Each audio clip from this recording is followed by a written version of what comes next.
On a summer morning in 2020, explosions shattered the calm outside Canada's parliament. But this wasn't an act of violence, it was deliberate.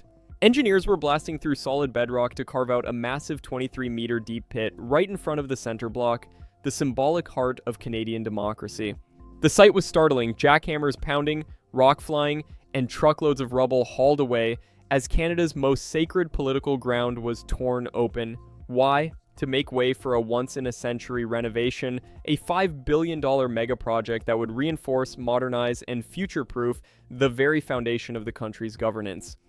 This gaping hole wasn't destruction, it was preparation. Hidden beneath the surface would be a vast underground welcome center and seismic reinforcements to protect Parliament for generations. The blast that shocked the capital marked the start of a transformation unlike anything Canada has ever attempted. Before the blasting began, before the pit swallowed Parliament Hill's front lawn, there was Ottawa, a city chosen more for politics than prestige. While it's not the largest or most famous city in Canada, it holds the most power. In the 1800s, Queen Victoria picked Ottawa as the capital because it sat at the meeting point between English and French Canada, a neutral ground in a bilingual nation. But there was a military reason too. Surrounded by thick forests and perched far from the US border, Ottawa was easier to defend if tensions rose, and back then, conflict wasn't unthinkable.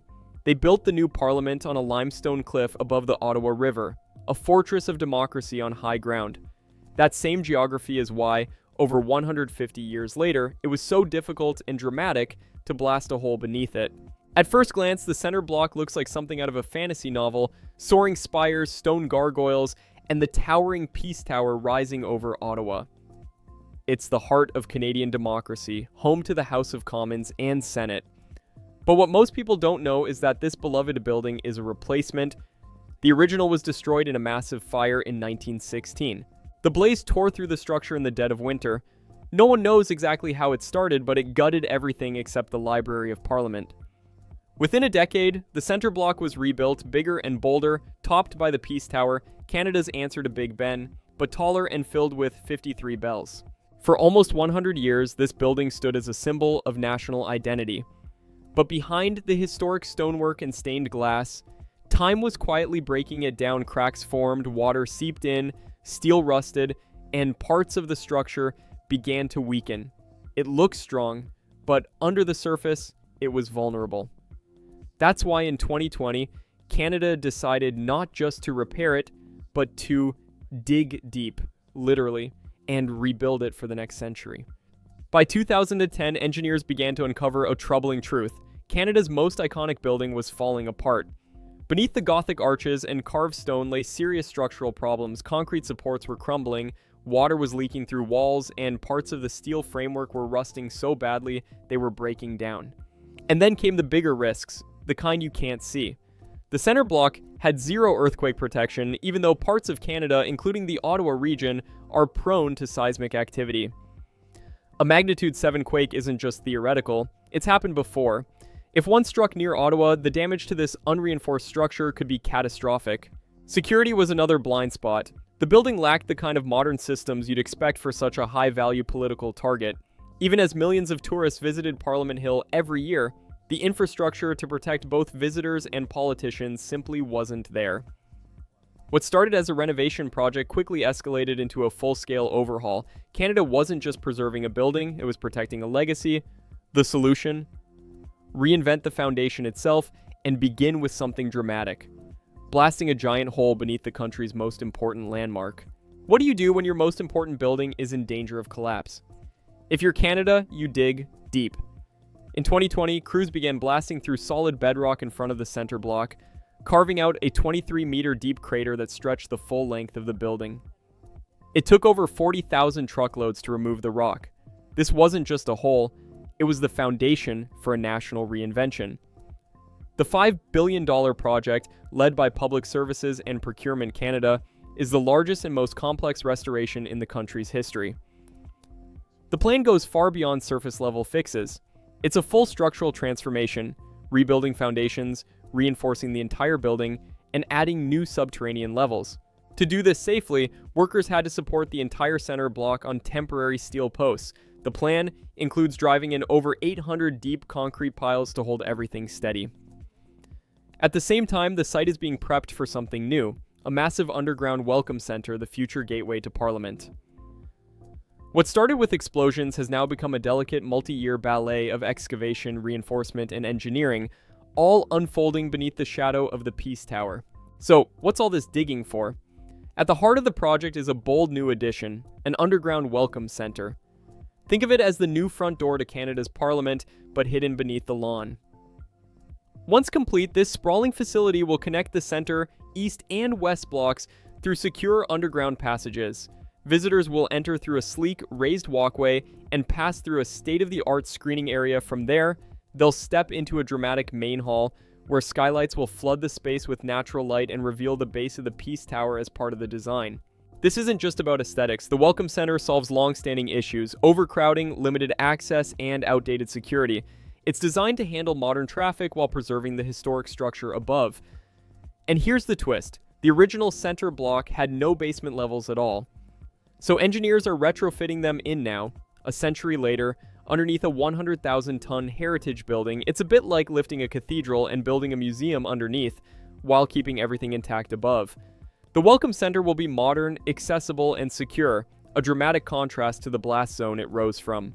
Holding up Parliament while digging under it sounds like science fiction, but that's exactly what engineers are doing. To retrofit the center block with new basement levels and earthquake protection, they first had to isolate the entire building from its foundation. The process is mind-blowing. First, drive 800 massive steel and concrete piles deep into the earth. Then, create a steel grid to support the building. Carefully, the load of the center block, all 100,000 tons of it, is transferred onto temporary posts resting on this grid. Only then can excavation continue underneath. The highlight? Installing more than 500 base isolators. These act like giant shock absorbers. In an earthquake, they allow the building to move gently side to side instead of cracking apart. This is the first time Canada has ever installed them under a heritage structure, and it's being done while the building stays in place. Meanwhile, high above, specialists had to secure the pinnacles of the Peace Tower with straps and scaffolding. They even abseiled down the clock faces to fit vibration monitors. From blasting rock to balancing history on stilts, this is not just a construction site, it's a precision operation on a national treasure. While the engineers dig and drill, another team is working just as carefully, restoring Canada's past piece by piece. The center block is packed with over 20,000 heritage elements, sculptures, stained glass, hand-carved woodwork, and historic rooms. Every single one is being cataloged, cleaned, and, if needed, repaired. The numbers are staggering. 250 stained glass windows, 365,000 stones on the facade, and 50 heritage rooms undergoing full restoration.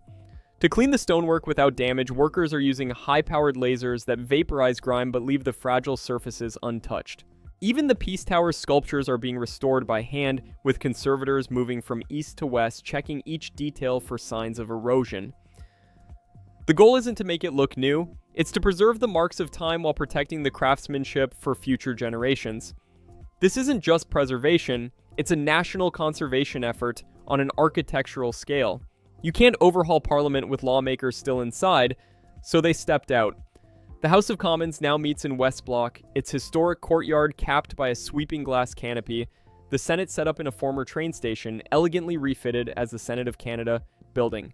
Both spaces are modern and fully operational, but everyone knows they're stand-ins while Canada's true political heart undergoes a once-in-a-century transformation. By 2032, the fences will come down, the scaffolding will vanish, and Canadians will return to a parliament transformed. But it won't look radically different, and that's the point. From the outside, the center block will still rise proudly over the Ottawa River. Inside, though, everything will have changed.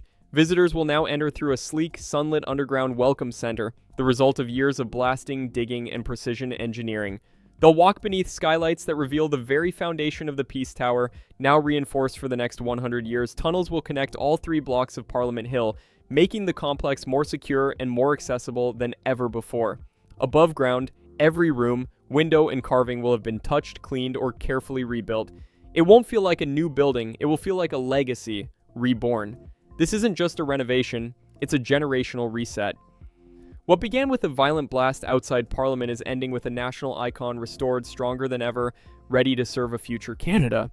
If you were in charge of this once-in-a-century rebuild, what's the one trade-off you'd make differently? Heritage, authenticity, or modern safety, and why?